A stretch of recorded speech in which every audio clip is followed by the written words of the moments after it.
Buti na lang talaga mga tol. Darating kami ng ligtas dito. At hinihintay na lang namin sila Kuya Bads dito mga tol. Labradib at yung iba kong mga kasama. Dito na lang kami magpapalipas ng gabi mga tol. Tama rin.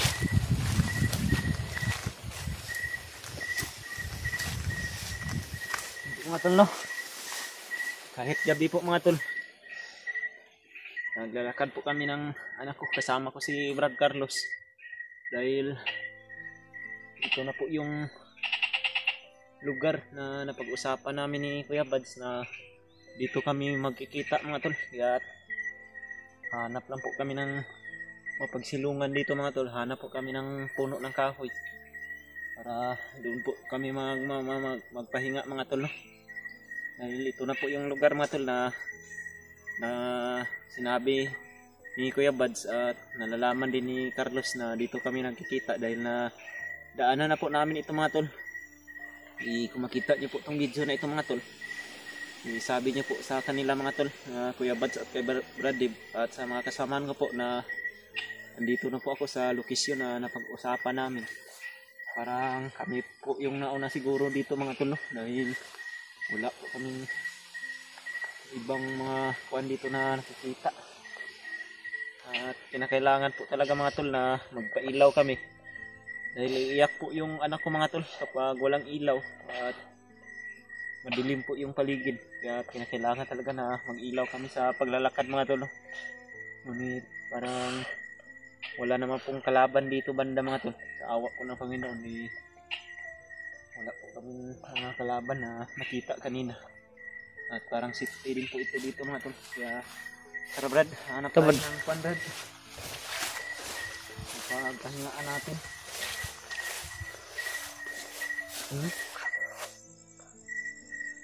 Ano?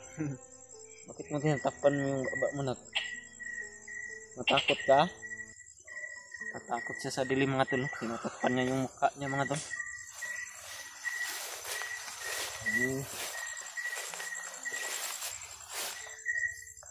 Hindi pa naman masyadong kuan ngayon mga tol. Nasa alas 6 pa ng gabi. At may liwanag pa kunti mga tol. Kailangan talaga na nakita tayo ng kuan Brad. Safety na lugar ba? O yung walang mga kalaban. Dahil dito siguro tayo magpapalipas ng gabi Brad. Pwede? Para hindi na tayo makalayo dito at malaman na rin nila Kuya Bads kapag makuha natin video na dito na tayo. Mayroon tayong maririnig na mga motor body pero nasa malayo po yan. Dahil rinig na rinig po namin dito mga tol. Iwan ko lang po dyan sa cellphone ko kung pumasok yung busis ng motor. Ngunit malayo siguro yan mga tol. Dahil malayo naman dito. Yan siguro yung sabi ni Carlos mga tol, yan daw yung sinasakyan ng mga bagong recruit para po maghanap po sa amin mga tol. Kailangan talaga na bigli lahat kami mga tol. Badi. Mayroon pa yung gatas din sa bag badi no? Mayroon. Timpla na yan badi. Timpla na. Buto na itong anak ko badi ba?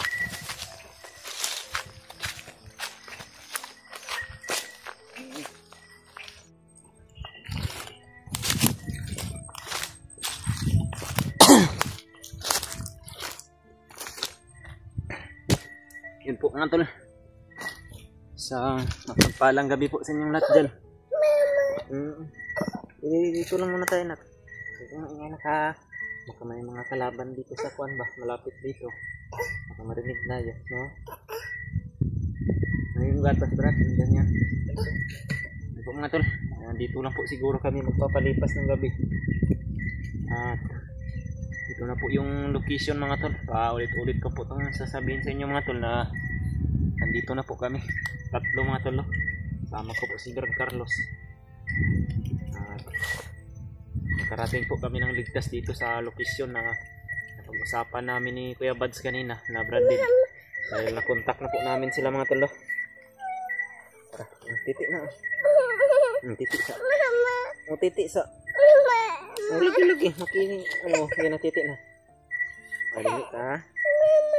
Sabi mo, ayun, nahanap niya po palagi parati yung mama niya mga tol. Yan na. Ups. Nahanap niya parati yung anak niya, buddy.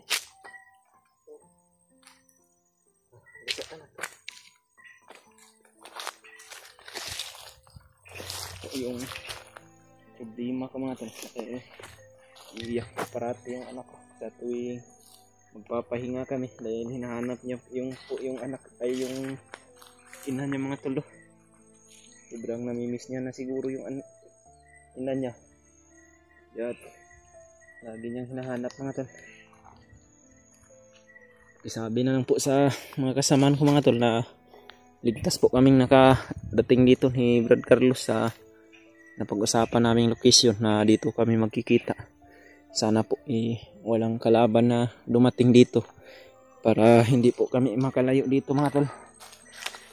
Dalangin po namin na sana po walang dumaan na mga kalaban dito para hindi po kami makalipat ng ibang location mga tol. Dito na lang siguro tayo Brad dahil may puno dito. Dito na lang tayo magpapahinga. Papalipas tayo ng gabi dito. Anak no? Isa pa rin yung sinilas mo nak. Marami pong mga supporter mga tol na nagsasabi sa akin na yung isang sinilas daw ng anak ko mga tol na sa kanila po ni EJ. Kita daw nila Brad Pidot at ni Brad Julius. Isa ba? Para hindi ka makita sa mga kalaban mo.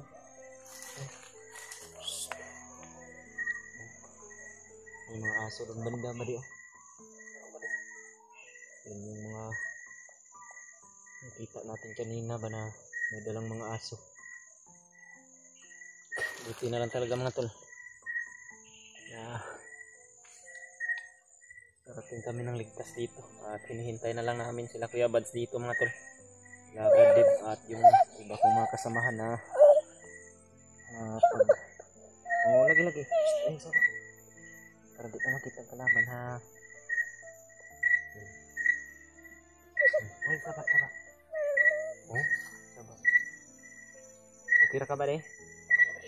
May mga biskuit dyan sa bag ba de? Kumain ka doon ka magbantay ka dyan sa unahan ha.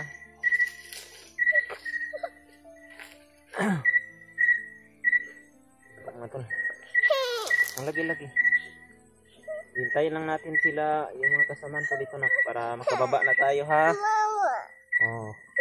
Kailangan na makababa tayo ha. Makababa na kami na iakyat din kami agad ng bundok para kunin ko po yung nanay mo ha. Huwag ka nang umiyak ha. Come on. Lagi. Kumain ka na ba de?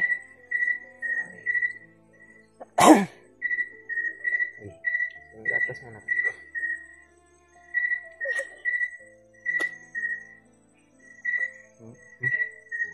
Bisa ba lagi. Ito po kami ngayon mga tol. Nagpapahinga po kami. At dito na lang kami magpapalipas ng gabi mga tol. At sana po mga tol i-share nyo po itong video na to sa mga kasama namin mga tol. Para malaman din nila mga tol na tumating na kami dito. Ayaw talaga magpakuha ng anak ko mga tol. Gusto niya talaga na lakad kami ng lakad. Ayaw niya magpahinga kami.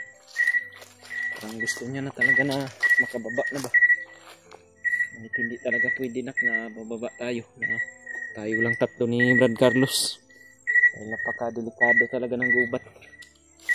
Napakarami ng mga kalaban na hinahanap tayo. Kaya kailangan talaga na hintayin muna natin sila Kuya Bads dito, sila Brad o yung iba nating kasamaan para mayroon tayong kasama sa pagbaba at hindi tayo mahirapan kung sakaling mayroon mga kalaban na nakaharang sa daan. Ina.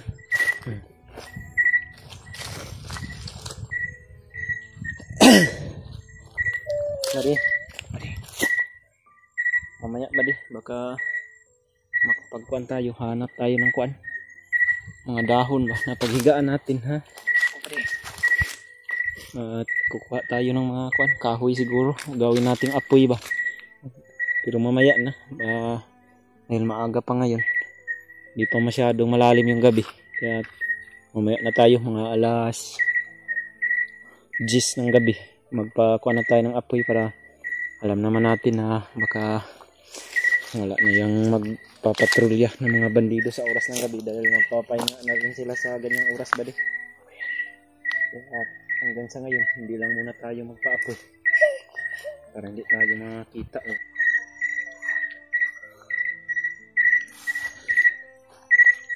Magmasid ka sa paligid ba di ha? Baka may mga dumating ba? Kailangan na makahanda tayo kung sakali mang mayroong dumating makalayo tayo dito. Ngunit hindi tayo lalayo dito sa lokasyon na ito ba di? Dahil ito po yung napag-usapan natin. At dito tayo maghihintay hanggang sa dumating sila Kuya Bads.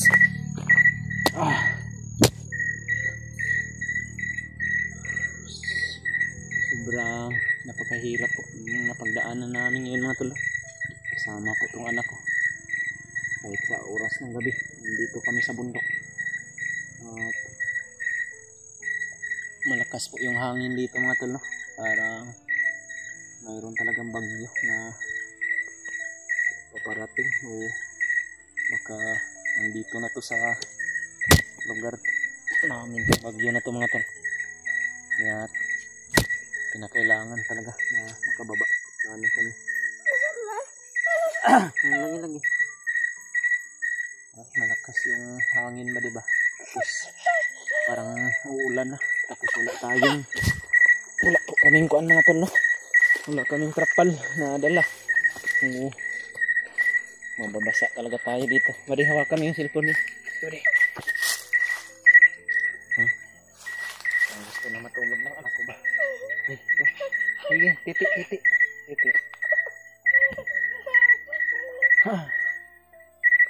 Tara, iwin ko muna ito ba di sa pagla. Sige ba di? Hintayin natin sila Kuya Bads dito. Makasakaling dumating sila ngayon ba diba? Lagi.